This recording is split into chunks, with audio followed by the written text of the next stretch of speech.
Como homem, ele foi tentado em todas as coisas, assim como nós, porém não transgrediu. Hebreus 4,15. À luz do ensino bíblico, portanto, a tentação de Jesus Cristo foi real e não apenas uma encenação. O homem perfeito, Jesus, foi tentado em tudo, mas não pecou. Então veja só, Jesus, como Deus, não podia ser tentado. Ninguém pode tentar Deus, porque a tentação vem de Satanás, e ele jamais faria isso com Deus. Então veja só, mas como homem, Jesus se fez homem. Como homem, ele podia ser tentado. E é o que aconteceu. Porque Jesus se esvaziou dos seus atributos divinos. Se fez homem. Para nos salvar, ele tinha que ser como nós. Precisava de um homem na face da terra que levasse os pecados de todos sobre ele e morresse por todos. Então Jesus se fez homem como nós. Então veja só, que como homem ele podia ser tentado. Ele tinha que passar por todas as coisas que os homens passam, para mostrar que realmente era um homem. Então, todos os homens passam por tentação? Todos os homens passam por tentação. Então, Jesus passou por tentação. No tópico 2, vencendo a tentação. Lucas revela que Cristo foi conduzido pelo Espírito Santo ao deserto para ser tentado pelo diabo. Jesus, em sua condição humana, foi capacitado pelo Espírito Santo para enfrentar Satanás. A capacitação de poder sobre Jesus revela o lado messiânico da sua missão. Na teologia lucana, o Messias seria revestido pelo Espírito para realizar a obra de Deus, e isso incluía desfazer as obras do diabo. A vitória de Jesus sobre a tentação é também a nossa vitória. Jesus, o homem perfeito, venceu a sedução do pecado. Com o quê? Com a oração, com a palavra e por andar no Espírito. Todos que estão em Cristo podem sim também vencer a tentação. 1 Coríntios 10:13. Então veja só que a palavra declara que Jesus, cheio do Espírito Santo, foi conduzido ao deserto para ser tentado pelo diabo. E é somente depois de ser cheio do Espírito Santo que ele é tentado pelo diabo. Tinha que ser assim, porque aquele que capacitou Jesus para vencer foi o Espírito Santo. Então ele estava cheio do Espírito Santo, ele foi conduzido e lá foi guiado, orientado para vencer Satanás. Então o Espírito Santo, Jesus disse o quê? O Espírito Santo que nos faz lembrar da palavra de Deus que nós lemos, estudamos. O Espírito Santo nos mantém em íntima comunhão com Deus. O Espírito Santo nos dá poder. Então tudo isso é concedido. Veja bem que o Evangelho de Lucas é o Evangelho que procura mostrar para nós a obra do Espírito Santo em nós. Tudo que Jesus fez, nós vamos fazer se estivermos em Cristo e cheios do Espírito Santo. Jesus disse, olha, vocês vão fazer milagres maiores do que esses ainda, que eu fiz. Mas como? Porque Jesus passou pouco tempo do seu ministério aqui na terra. Então nós passamos uma vida inteira. Temos a oportunidade de sermos usados muito mais ainda, com milagres maiores ainda. Tanto é que tem gente aí que seus ministérios já ressuscitaram várias pessoas, pessoas aleijadas aí aos montes, milhares que andam. Então são milagres que vão acontecendo por toda parte, desde que acreditemos. Porque Jesus nos salvou e Jesus está fazendo a obra dele, continua fazendo, continua salvando, curando, batizando, libertando, continua fazendo tudo, agora através de nós, através do quê? Do Espírito Santo que está em nós. Então assim, o mesmo Espírito que estava sobre Jesus é o mesmo Espírito que está sobre nós. Então Jesus, na sua vida humana, quer mostrar para nós que nós humanos podemos fazer o que ele fez. Pregar o Evangelho, ser usado como sinais, prodígios, maravilhas, tudo isso. Então nós temos que aprender com Jesus. Como é que ele venceu o diabo? Com oração, com leitura, estudo da palavra de Deus e sendo cheio do Espírito Santo. Pronto. Esse é o segredo. Por que as pessoas caem em pecado? Porque não estão orando, não estão jejuando, não estão estudando a palavra de Deus. É por isso. Não estão sendo cheios do Espírito Santo continuamente. É por isso. Então se você encontra uma pessoa que dedica tempo, muito tempo, à oração, ao estudo da palavra de Deus, então essa pessoa, ela tem mais capacitação, mais tranquilidade para combater o pecado e vencer. Não quer dizer que ele vai ser um super-homem, não quer dizer que ele nunca vai errar. Não, quer dizer que ele vai estar mais fortalecido, mais preparado para vencer as lutas contra Satanás e seus demônios do que aquele que não está ocupado em oração, em estudo da palavra de Deus, não jejua nem nada. Então a função de Jesus era desfazer as obras do diabo. E é a nossa função também. Você vê que o diabo vai ali, escraviza a pessoa, você vai lá para libertá-la. Está vendo que o diabo colocou uma doença na pessoa? Você vai lá para ser curada. Você está vendo que a pessoa está aí vivendo segundo o curso do mundo? Pregue o evangelho para ela para ser salva. Então você vai desfazendo o que o diabo vai fazendo. E o diabo vem com a tentação, o que diz a Bíblia? Você se aproxime de Deus e resista ao diabo, e ele vai fugir de você. Não quer dizer que ele vai fugir definitivamente, porque nem de Jesus ele fugiu definitivamente. Pode ver que a palavra diz por um tempo. Então ele vai voltar a tentar você. Mas você estando sempre cheio do Espírito Santo, sempre orando, jejuando, estudando a palavra de Deus, você vai vencer todas as tentações. Vamos à parte número 2 agora, a tentação de ser saciado. A sutileza da tentação. A primeira tentação de Jesus se dá na esfera dos apetites. A essa tentação Jesus respondeu: escrito está que nem só de pão viverá o homem.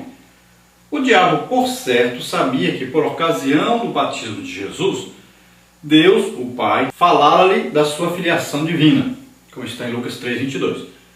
Jesus, como homem perfeito que era, precisava enfrentar a tentação em sua condição humana e não fazer uso de seus atributos divinos como queria o diabo. Como filho de Deus que era, evidentemente Jesus poderia usar os atributos da divindade para transformar todo aquele deserto em pão. Todavia, se assim procedesse, negaria sua missão de homem perfeito. Quer o diabo estimule um apetite legítimo, quer não, o seu alvo é sempre o mesmo: colocar tropeços no caminho do servo de Deus. Então, a primeira tentação é a tentação de Jesus estava com fome. A Bíblia declara: Jesus estava com fome, teve fome. E já podemos ver que essa fome produzida pode ser até uma fome estimulada por Satanás. Veja só. Pode ser. E essa fome aí poderia ser um estímulo de Satanás para que Jesus parasse o seu jejum, que Jesus deixasse a sua comunhão com Deus. Ele já sabia que Jesus era filho de Deus. Satanás quer fazê-lo deixar a comunhão com Deus, deixar o plano que Deus tinha para a salvação do homem. E ele tenta então fazer com que Jesus fique independente do Pai, que ele faça as coisas por ele mesmo. Veja bem, os dons são dados a nós para nós ajudarmos os outros, não é para ajudar nós mesmos. Veja só, Jesus não poderia cair nessa de ajudar-se a si mesmo. Ele veio para fazer a vontade de Deus, para ajudar os homens, para salvar os homens dos seus pecados. Ele não poderia usar os atributos que ele tinha em seu próprio favor, senão não seria homem, seria Deus só. Então veja só, para ele ser homem, ser igual aos homens, ele não poderia usar os atributos divinos a seu próprio favor. E era isso que Satanás queria fazer, que Jesus caísse nessa, fizesse isso.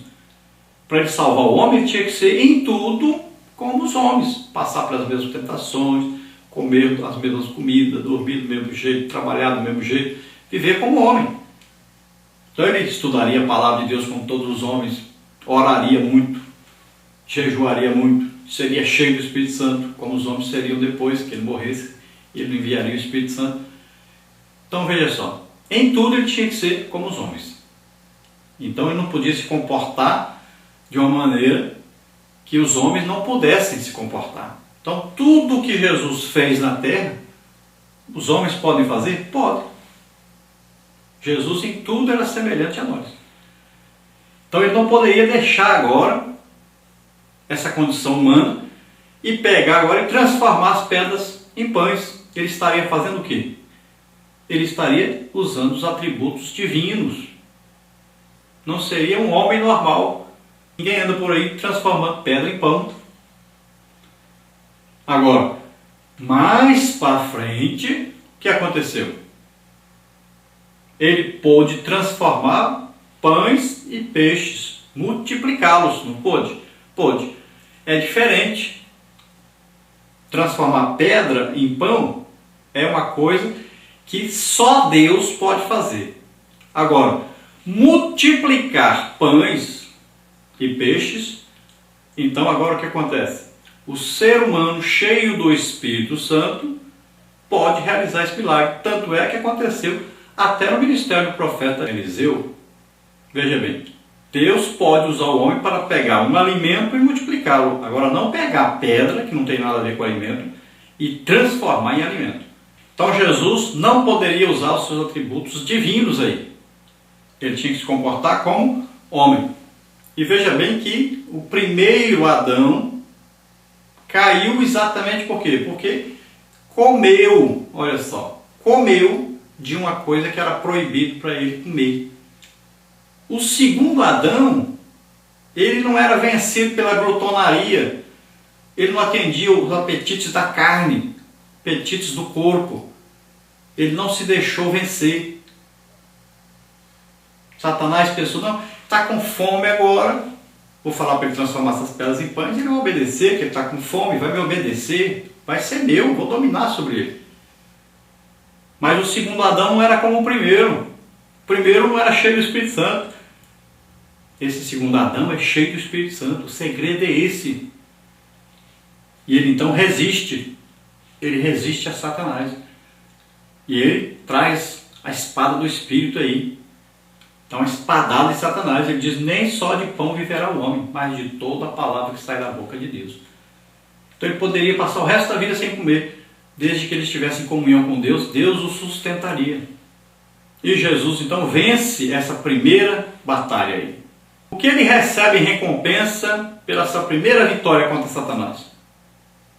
Então, ele recebe a recompensa de ser servido pelos anjos depois. Veja só.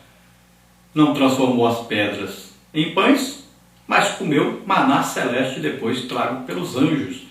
Depois que venceu as 3 lutas aí nas 3 áreas que nós somos tentados. Vamos ver aí então gratificação pessoal. Depois de 40 dias de jejum total, Jesus sem dúvida alguma encontrava-se debilitado fisicamente. Todo o seu ser, por certo, exigia ser saciado. Tanto a água quanto o pão são elementos necessários para a manutenção do corpo. Não há, portanto, nada de errado com o desejo de comer ou beber. Todavia, se esse desejo é apenas para uma gratificação pessoal, como queria o diabo, então ele se converte em pecado. Satanás queria que Jesus visse as coisas materiais como sendo mais necessárias do que as espirituais. Jesus mostra que mais importante do que o pão material era o pão espiritual, a palavra de Deus. Ainda hoje, o diabo usa a mesma artimanha quando convence os homens de que ter abundância, fartura ou prosperidade material é melhor do que desfrutar da comunhão com Deus. Então a intenção é colocar o material acima do espiritual. Não é isso que está acontecendo hoje na igreja? Se nós convidarmos as pessoas para fazermos aí uma vigília de oração, parece bem pouquinha gente. Se nós convidarmos as pessoas para ir para um churrasco, um banho, alguma coisa assim, chove de gente, aparece muita gente. Porque as coisas materiais se tornaram mais importantes que as espirituais. Se fizermos um culto de ensino, escola bíblica dominical, parece pouca gente. Mas se fizermos um culto de prosperidade financeira, de enriquecimento, aparece gente de todo lado. Então veja só. O materialismo está tomando conta das pessoas. As pessoas vão à igreja pedir para ficar rico. Carro novo, fazenda, tudo. Mas não tem ninguém jejuando, orando, chorando, pedindo dom do Espírito Santo. Por quê? Porque as coisas materiais estão cada dia mais dominando o ser humano e dominando os crentes, por incrível que pareça. Mas com Jesus não aconteceu. O diabo não conseguiu o seu intento. Jesus considerava as coisas espirituais superiores e ele considerava a comunhão com o Pai, a obediência ao Pai, maior do que qualquer outra coisa. Ele estava disposto a morrer, a dar a sua vida para manter o plano de Deus, manter a comunhão com Deus, a obediência a Deus.